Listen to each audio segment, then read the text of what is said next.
संख्यांचा पुढचा म्हणजे 10वा जो काही प्रकार आहे तो आहे मूळ संख्या. इंग्रजीत आपण त्यांना प्राईम नंबर असे म्हणत असतो. मूळ संख्या म्हणजे काय, तर ज्या संख्येला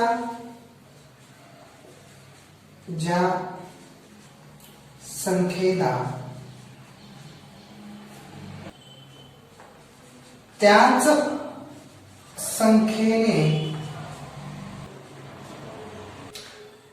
किंवा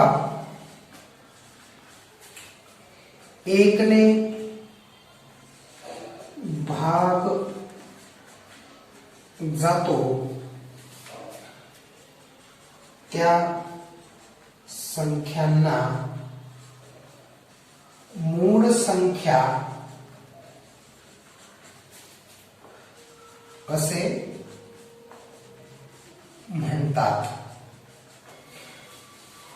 एखादी संख्या जर आपण घेतली तर त्या संख्येला फक्त त्या जी संख्या घेतलेली आहे त्याच संख्येने भाग जात असेल किंवा फक्त 1 ने भाग जात असेल तर त्या संख्यांना मूळ संख्या असे म्हणतात. या संख्या कोणत्याही संख्येच्या पाढ्यामध्ये म्हणजे टेबलमध्ये येत नाही.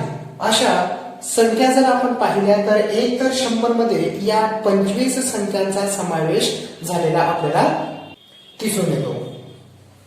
तर आपण गटनुसार म्हणजे 1 ते 10, 11 ते 20 असं गटनुसार या ज्या 25 संख्या आहेत या 25 संख्या पाहूया. त्यामध्ये 1 ते 10 दरम्यान 2, 3, 5, 7 या 4 संख्या 1 तर 10 दरम्यान आहेत. 11 ते 20 मध्ये 11, 13, 17, 19 या 4 संख्या आहेत. 21 तर 30 यामध्ये 23, 29 या 2 संख्या आहेत. 31 ते 40 यामध्ये 31 आणि 37 या 2 संख्या आहेत. 41 तर 50 मध्ये 41, 43, 47 या 3 संख्या आहेत. 51 तर 60 यामध्ये 53 आणि 59 या 2 संख्या आहेत. 61 ते 70 यामध्ये 61, 63 या 2 संख्या आहेत. 71 ते 80 मध्ये 71, 73 आणि 79 या 3 संख्या आहेत. 81 ते 90 या दरम्यान 83, 89 या 2 संख्या आहेत. आणि 90 ते 100 यामध्ये फक्त 97 ही एक संख्या आहे. या 25 संख्यांचा समावेश 1 ते 100 मध्ये झालेला आपल्याला दिसून येत असतो. मित्रांनो, या 25 संख्यांविषयी सुद्धा स्पर्धा परीक्षेच्या दृष्टीने आपल्याला काही प्रश्न विचारले जातात. ते प्रश्न कोणते असतात, तर या 25 संख्यांमधले ते प्रश्न आपण पाहणार आहोत. ते महत्वाचे मुद्दे. त्यामध्ये सर्वात लहान मूळ संख्या कोणती असा प्रश्न आपल्याला विचारला जातो. सर्वात लहान मूळ संख्या जर का आपल्याला विचारली तर 2 ही सर्वात लहान मूळ संख्या आहे. त्यानंतर एकमेव सममूळ संख्या सुद्धा आपल्याला विचारली जाते. तर एकमेव सममूळ संख्या सुद्धा ही 2च आहे. त्यानंतर पहा, सर्वात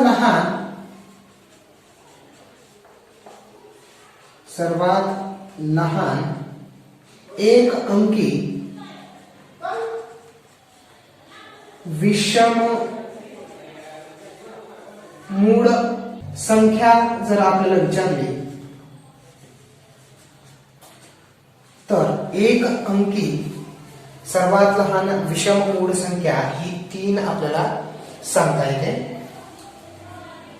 त्यानंतर सर्वात मोठी एक अंकी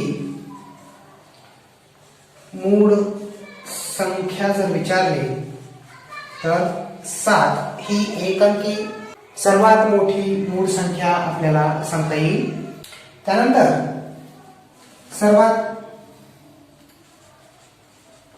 लहान 2 अंकी मूळ संख्या जर का आपल्याला विचारली तर 2 अंकी सर्वात लहान मूळ संख्या आहे 11 ही 2 अंकी सर्वात लहान मूळ संख्या. तसंच सर्वात मोठी 2 अंकी मूळ संख्या जर विचारली तर 97 ही सर्वात मोठी 2 अंकी मूळ संख्या आपल्याला या ठिकाणी सांगता येते. आता पहा 1 ते 50 मध्ये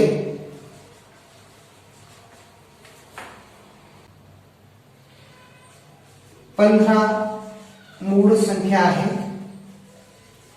15 मूळ संख्या आहे.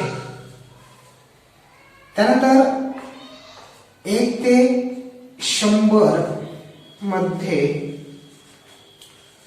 25 मूळ संख्या आहे. 25 मूळ संख्या 1 ते 100 मध्ये आहेत. 1 ते 50 मध्ये 15 मूळ संख्यांचा समावेश आहे. आणि जर का आपण 1 ते 50 या मधील मूळ संख्यांची बेरीज किती असा जर आपल्याला प्रश्न आला तर 1 ते 50 मधील मूळ संख्यांची बेरीज बरोबर 328 हे उत्तर पर्याय असल्यावर त्या ठिकाणी आपल्याला 328 ही 1 ते 50 मधील मूळ संख्यांची बेरीज ही सांगता येते. तसंच 1 ते 100 मध्ये असणाऱ्या मूळ संख्यांची बेरीज किती आहे? 1 तर 100 मधील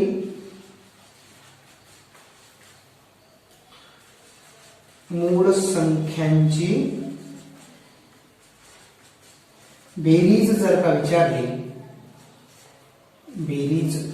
विचारली तर 1060 ही 1 ते 100 मधील मूळ संख्यांची बेरीज आहे.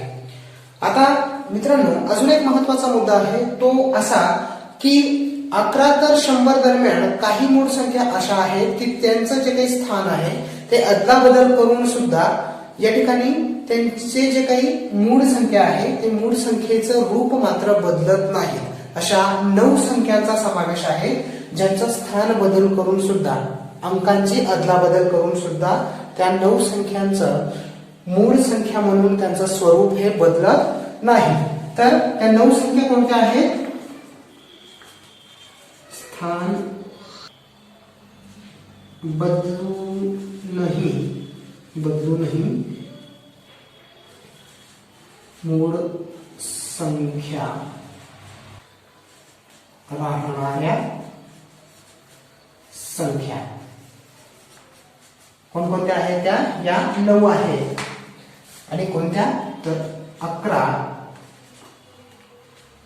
13, 17, 31, 37,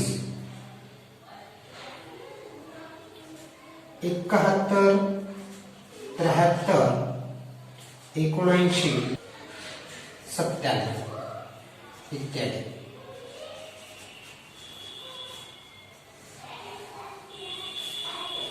या त्या 9 संख्या आहेत 1 2 3 4 5 6 7 8 आणि 9 ज्यांचं स्थान बदलूनही त्यांचं मूळ संख्येचं स्वरूप मात्र मूळ संख्या म्हणूनच राहते.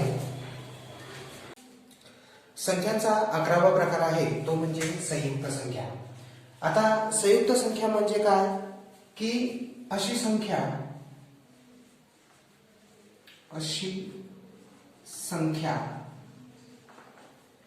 की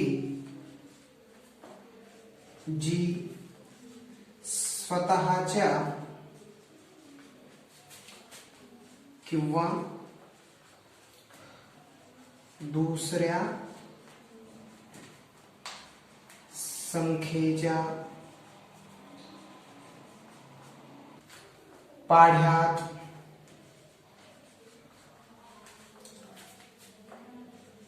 येते व ज्या संख्येचे विभाजक असतात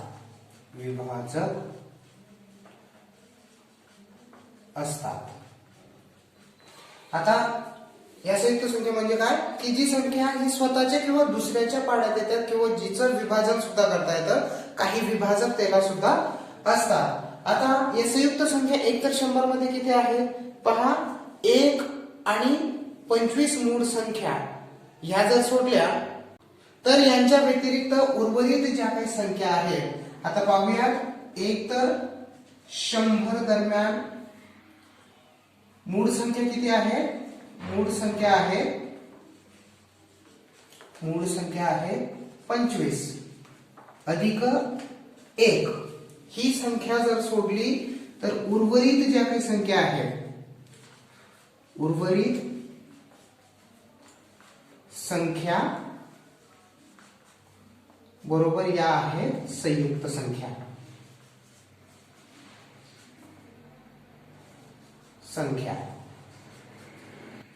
मग 100 मधून आपण 26 संख्या जर वजा केल्या तर या ठिकाणी उर्वरित संख्या किती आहे तर 74 ह्या आपल्याला संयुक्त संख्या दिसून येतात. मग या संयुक्त संख्यांचं सुद्धा वैशिष्ट्य आहे ते म्हणजे काय की आपल्याला नेहमी परीक्षेत प्रश्न विचारला जातो की सर्वात लहान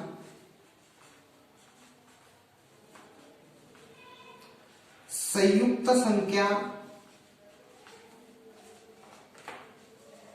जर का आपल्याला विचारले तर सर्वात लहान संयुक्त संख्या ही 4 आहे. तसंच सर्वात लहान सम संयुक्त संख्या सुद्धा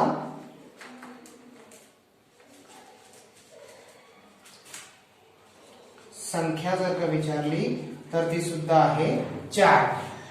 त्यानंतर एक अंकी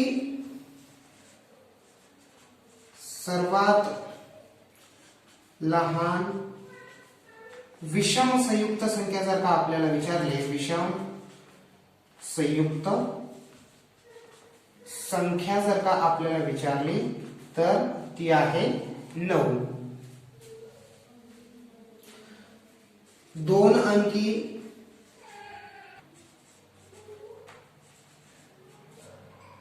सर्वात लहान समसंयुक्त संख्या जर का विचारली संयुक्त संख्या ती कोणती आहे तर 10 ही 2 अंकी सर्वात लहान समसंयुक्त संख्या आहे. तसंच 2 अंकी सर्वात मोठी संयुक्त संख्या जर का विचारली संख्या ही आहे 99. त्यानंतर एक तर 100 दरम्यान असणाऱ्या ज्या काही संयुक्त संख्या आहेत या संयुक्त संख्यांची बेरीज जर परीक्षेत आपल्याला विचारले तर बेरीज किती आहे एक तर 100 दरम्यान असणाऱ्या संयुक्त संख्येची बेरीज येते 3989 एवढी बेरीज या ठिकाणी एकतर 100 दरम्यान असणाऱ्या ज्या 74 संयुक्त संख्या आहेत त्यांची ही बेरीज येते. हे संपूर्ण आपण संयुक्त संख्यांदरम्यान येणारी जी काही माहिती आहे ती सर्व माहिती आपण सविस्तर या ठिकाणी पाहिलेली आहे. पुढचा प्रकार आहे तो म्हणजे जोडमूळ संख्या. तर जोडमूळ संख्या म्हणजे काय की अशा मूळ संख्या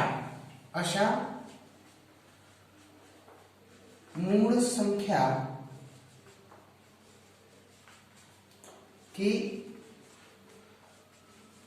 ज्यांमधील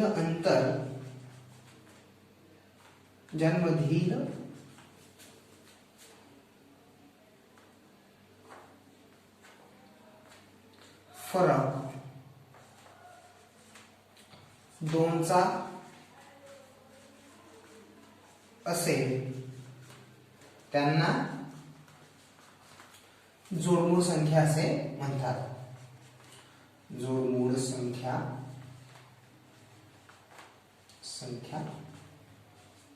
म्हणतात. आता मग अशा संख्या मूळ संख्या की त्यांमधील फरक हा 2चा असेल तर मग एकतर 100 मधील अशा जर जोड्या पाहिल्या आपण तर एकतर 100 दरम्यान ह्या जोडमूळ संख्येच्या जोड्या किती आहेत. जोडमूळ संख्यांच्या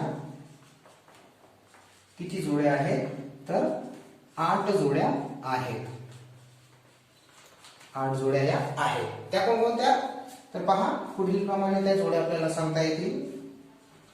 3, 5 ही एक जोडी आहे. त्यानंतर 5, 7 ही दुसरी जोडी. त्यानंतर 11, 13, 17, 19,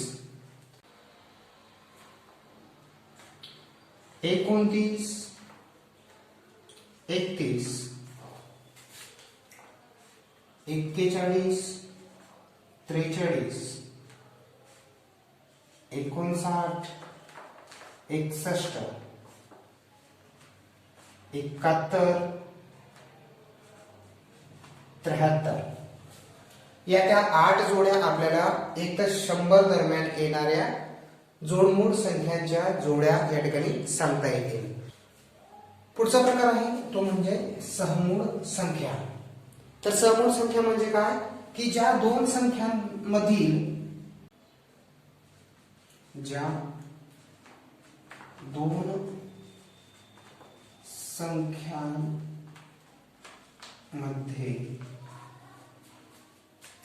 एक किंवा त्या व्यतिरिक्त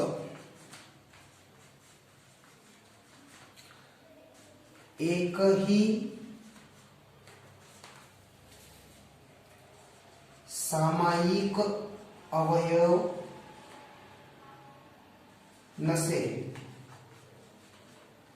तर त्या संख्यांना कोप्राइम नंबर्स म्हणजे सहमूळ संख्या म्हणतात. आता या ठिकाणी काय सांगितलेले आहे पहा की ज्या दोन संख्यांमध्ये एक किंवा त्या व्यतिरिक्त एकही सामायिक अवयव नसेल. म्हणजे उदाहरणाच्या माध्यमातून आपण समजून घेऊयात. पहा हे उदाहरण घेऊयात आपण 5 व 6 या दोन संख्या घेऊयात. आता 5 व 6 या दोन संख्या घेतल्यानंतर 5 या संख्येचे सामायिक अवयव पाडूया. 5 ही संख्या कोणकोणत्या पाड्यामध्ये येते, कोणत्या संख्येच्या पाड्यात येते ते पाहूयात. 5 ही संख्या 5 आणि 1 या दोन संख्यांव्यतिरिक्त कोणत्याही पाड्यात ती आपल्याला दिसत नाही. आता 6 ही संख्या घेऊया. 6 चे जर आपण सामायिक अवयव काढण्याचा प्रयत्न केला तर 6 ही 3 च्या पाड्यात येते, 2 च्या पाड्यात येते आणि 1 च्या पाड्यात येते. आता ह्या दोन्ही अंकांमधील जर आपण सामायिक अवयव पाहिले तर 1 हा आपल्याला या ठिकाणी ग्राह्य धरायचा नसतो, कारण 1 या संख्येने प्रत्येक संख्येला भाग जातो, म्हणून 1 या ठिकाणी ग्राह्य धरायचा नाही. 1 सोडल्यास या दोनही संख्यांना एका संख्येने भाग जात नाही, म्हणून ही संख्या जी आहे ही सहमूळ संख्या आहे. समूळ संख्या आहे. आता पहा दुसरं अजून एक उदाहरण पाहूया. जर मी या ठिकाणी 15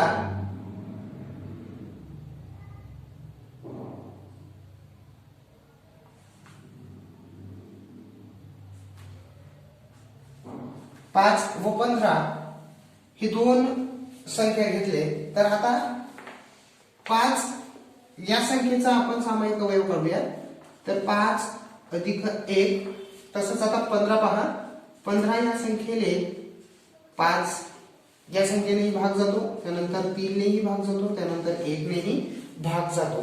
या ठिकाणी आपण 1 जरी ग्राह्य धरला नाही तरीही या संख्येने 5 या दोन्ही संख्यांना 5 या संख्येने भाग जातो. म्हणजे या ठिकाणी या दोनही संख्यांना एकाच संख्येने भाग जातो. म्हणून ही संख्या जी आहे ही समूळ संख्या नाही. संख्या नाही. आता पहा या दोन्ही उदाहरणातून आपल्याला समूळ संख्येची वैशिष्ट्ये समजून येतील. त्यातलं वैशिष्ट्य काय सांगता येईल आपल्याला की जर आपण क्रमागत असणाऱ्या ज्या नैसर्गिक संख्या आहेत, क्रमागत असणाऱ्या दोन नैसर्गिक संख्या जर घेतल्या तर क्रमागत असणाऱ्या दोनही नैसर्गिक संख्या ह्या काय असतात, समूळ संख्या असतात. ही गोष्ट आपल्याला या ठिकाणी लक्षात येते. हे झालं समूळ संख्येचं पूर्ण स्पष्टीकरण या ठिकाणी आपण पाहिलेलं आहे. पुढचा प्रकार आहे आपला परिमेय संख्या, रॅशनल नंबर्स. आता परिमेय संख्या म्हणजे काय, तर परिमेय संख्या म्हणजे पहा की ज्या संख्या अंश व छेद स्वरूपात आपल्याला मांडता येतात, ज्या संख्या अंश व छेद स्वरूपात मांडता येतात. तसंच अजून एक मुद्दा सांगता येईल, ज्यांचा छेद हा शून्य नसतो, ज्यांचा छेदस्थानी शून्य नसतो. बरोबर. भागाकार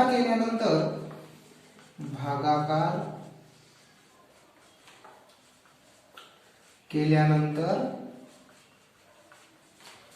ज्या संख्येचे उत्तर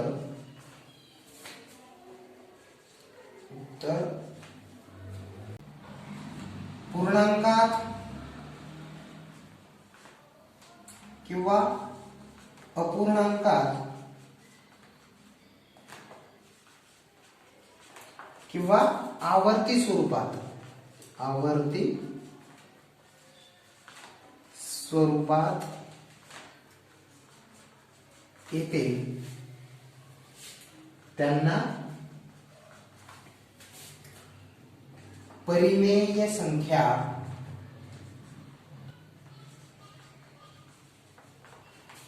म्हणतात.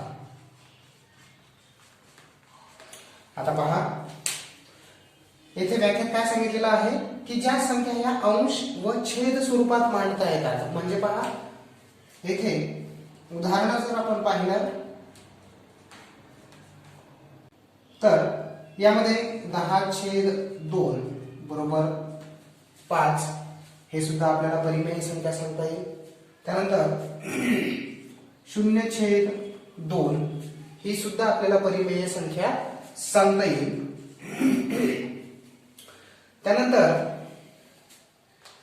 1/3 ही सुद्धा आपल्याला परिमेय संख्या सांगता येईल. या पद्धतीने आपल्याला या संख्येचं उत्तर काढता येऊ शकतं. ही सुद्धा आपल्याला परिमेय सांगता येईल. परंतु आता पहा येथे पुढे काय सांगितलेलं आहे की ज्यांचा छेद हा शून्य नसतो व भागाकार केल्यानंतर ज्या संख्येचे उत्तर पूर्णांकात किंवा अपूर्णांकात किंवा आवर्ती स्वरूपात येतं. आता शून्य नसतो असं सांगितलेलं आहे, ज्यांचा छेद हा शून्य नसतो. या ठिकाणी जर आपण उदाहरण पाहिलं 2/0 आता शून्य या संख्येची जर दोन गटात विभागणी करायला सांगितली तर ते आपल्याला त्या शून्य गट संख्येची दोन गटात विभागणी करता येत नाही, कारण आपल्याला शून्याचे दोन भाग करणं हे अशक्यास्पद गोष्ट असते. म्हणून या ठिकाणी सांगितलं आहे की त्या ठिकाणी छेद हा शून्य नसतो. ठीक आहे, तर हे झालं परिमेय संख्या. पुढचा प्रकार आहे तो म्हणजे अपरिमेय संख्या. आता अपरिमेय संख्या म्हणजे काय की अशा संख्या ज्या आवर्ती स्वरूपात मांडता येत नाही, ज्याचं उत्तर हे आवर्ती स्वरूपात लिहिता येत नाही, अशा संख्या की ज्या आवर्ती स्वरूपात मांडता येत नाहीत, तसंच ज्यांचं उत्तर सुद्धा आपल्याला पूर्णांकात काढता येत नाही, या संख्यांचे उत्तर किंवा स्वरूप पूर्णांकात लिहिता येत नाही,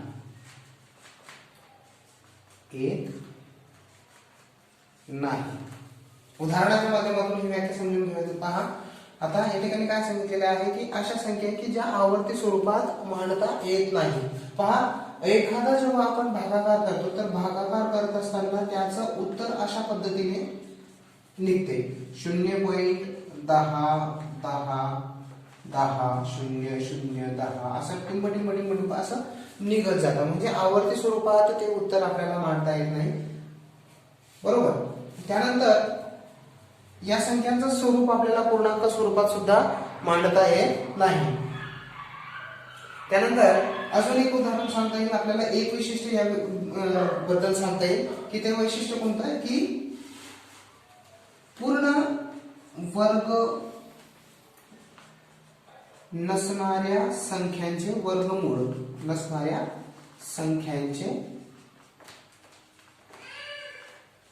वर्गमूळ हे पूर्ण अपरिमेय संख्या असतात. अपरिमेय संख्या असतात.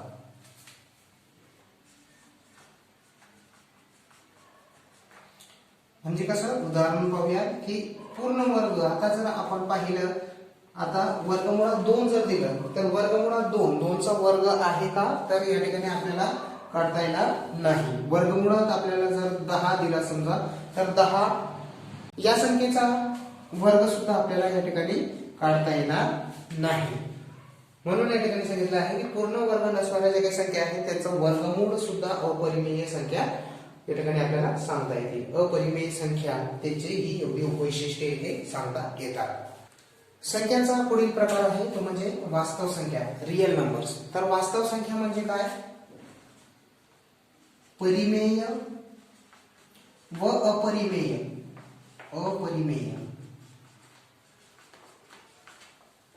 या दोन्ही संख्यांना वास्तव संख्या म्हणतात. दोन्ही स्वरूपाच्या ज्या काही संख्या आहेत त्यांना वास्तव संख्या असे म्हणतात.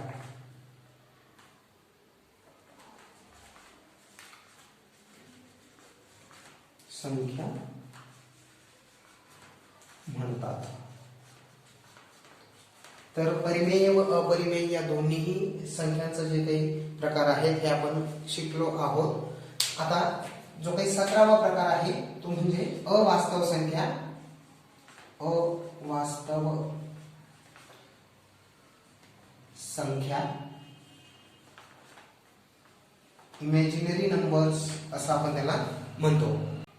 आता या संख्यांमध्ये कोणत्या संख्या येतात की ज्या संख्या असूच शकत नाहीत. अवास्तव संख्या म्हणजे काय की ज्या संख्या असूच शकत नाही, त्यांना अवास्तव संख्या असं म्हणतात. उदाहरण पाहूयात आपण. जर का आपल्याला वर्गमुळात 4 हे जर दिलं तर याचा वर्गमूळ आपल्याला काढता येतं की 2चा हा वर्ग आहे. वर्गमुळात 4 जर दिला तर आपल्याला याचं उत्तर काढता येऊ शकतं. परंतु आपल्याला जर कोणी असं दिलं वर्गमुळात -4 तर ह्या ठिकाणी आपल्याला ह्या प्रश्नाचं उत्तर मात्र काढता येणार नाही. मग ही एक काल्पनिक संख्या आहे ज्याचं उत्तर आपल्याला काढता येऊ शकत नाही. ही फक्त एक इमॅजिन केलेली, कल्पना केलेली एक संख्या आहे, मात्र हिचं उत्तर निघत नाही. या संख्येचं उत्तर आपण काढू शकतो, तसं या संख्येचं उत्तर काढू शकत नाही. हे झाल्या वास्तव आणि अवास्तव संख्यांबद्दल माहिती. पुढचा जो प्रकार आहे तो म्हणजे अनुक्रमिक संख्या. संख्यांचा 18वा प्रकार अनुक्रमिक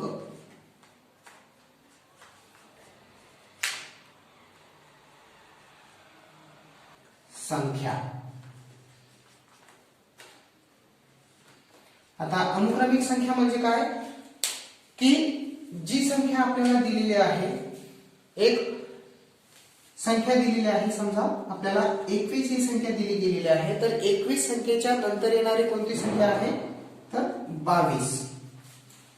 जी संख्या दिलेली आहे त्याच्या पुढील संख्या हिला आपण अनुक्रमिक संख्या असं म्हणतो. 22 च्या पुढील कोणती आहे 23. 23 च्या पुढील कोणती आहे तर 24. म्हणजे दिलेल्या संख्येच्या क्रमानुसार क्रमागत येणाऱ्या ज्या काही संख्या आहेत त्यांना अनुक्रमिक संख्या असं म्हणतात. हे झालं वास्तव संख्या, अवास्तव संख्या आणि अनुक्रमिक संख्या. पुढचा संख्यांचा प्रकार आहे तो म्हणजे गुणाकार व्यस्त संख्या. आता गुणाकार व्यस्त संख्या म्हणजे काय की ज्या संख्यांचा गुणाकार हा 1 असतो, ज्या संख्यांचा गुणाकार 1 असतो अशा संख्यांना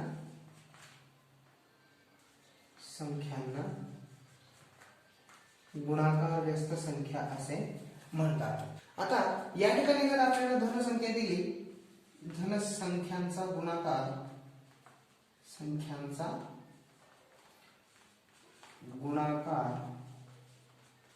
हा काय असतो तर ऋण असतो.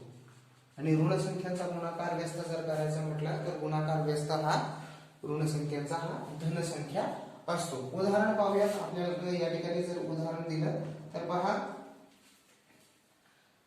5 ही संख्या दिलेली आहे, तर 5 या संख्येचा गुणाकार व्यस्त संख्येचा गुणाकार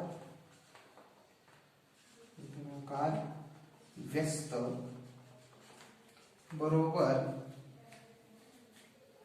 1/5. कारण का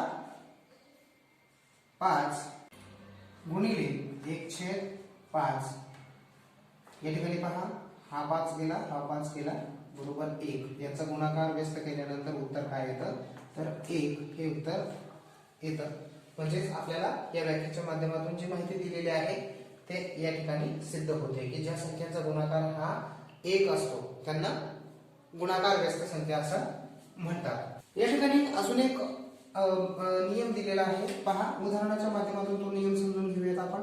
समजा आपल्याला जर धनघात दिलेला असेल, 7चा 5वा घात जर मी घेतला, तर या धनघात दिलेल्या संख्येचा जर आपण गुणाकार व्यस्त करायचं ठरवलं तर याचा गुणाकार व्यस्त होताना मात्र हा घात जो आहे हा ऋणामध्ये तो त्याचं परिवर्तन होत असतं, बदलत असतो. म्हणजे -5, 7चा -5वा घात असं उत्तर या ठिकाणी गुणाकार व्यस्त केल्यानंतर येत असतं. हे सुद्धा या ठिकाणी लक्षात ठेवायचं आहे.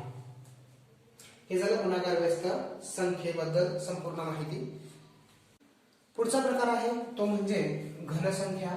घनसंख्या म्हणजे काय की एखाद्या संख्येने त्याच संख्येला 2दा गुणणे. आता उदाहरण पाहूया की आपण जर 3 ह्या संख्येला त्याच संख्येने जर 2दा गुणलो, आता 3 या संख्येने त्याच संख्येला 2दा गुणणं म्हणजे या संख्येचा घन निघतो, म्हणजे क्यूब्स आपण त्याला इंग्रजीत म्हणतो. याचा एकदा गुणाकार केल्यानंतर आणि हा झाला दुसऱ्यांदा 1 आणि 2 दोनदा गुणणे 3 1 3 3 त्रिक 9 आणि 9 त्रिक 27 हा झाला या ठिकाणी या संख्येचा घन निघणं बरोबर.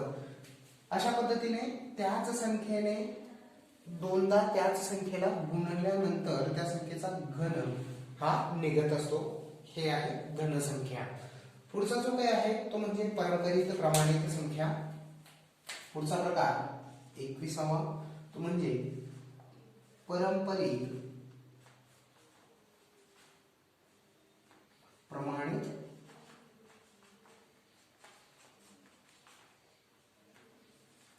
संख्या. पारंपरिक प्रमाणित संख्या म्हणजे काय की यामध्ये पहा 4 संख्या दिलेल्या असतात आपल्याला आणि त्या 4 संख्यांमधली जी काही पहिली संख्या आहे ती पहिली आणि शेवटची संख्या या दोन संख्यांचा गुणाकार जेवढा येतो तेवढाच मधल्या दोन संख्यांचा गुणाकार येत असतो. जसे की पहा या ठिकाणी 2 4 8 आणि 16. उदाहरण पाहूया. तर ह्या 4 संख्या दिलेल्या आहेत. पहा यामध्ये या दोन संख्या आहेत आणि ह्या दोन संख्या आहेत. जर आपण 2 गुणिले 16 या पहिल्या संख्येचा जर गुणाकार केला तर त्याचं उत्तर येतं 32 आणि दुसरी जी संख्या दिलेली आहे 4 गुणिले 8 या संख्येचं उत्तर सुद्धा काय आहे तर 32. म्हणजेच काय पारंपरिक प्रमाणित संख्या म्हणजे 4 संख्या दिलेल्या असतात त्यामधल्या पहिली आणि चौथी संख्येचा गुणाकार हा दुसरी आणि तिसरी संख्या मधल्या दोन संख्यांचा गुणाकार एवढा येतं. याला म्हणतात पारंपरिक प्रमाणित संख्या. आता तिसरा आणि शेवटचा जो 22वा प्रकार आहे तो म्हणजे करणी संख्या. करणी संख्या.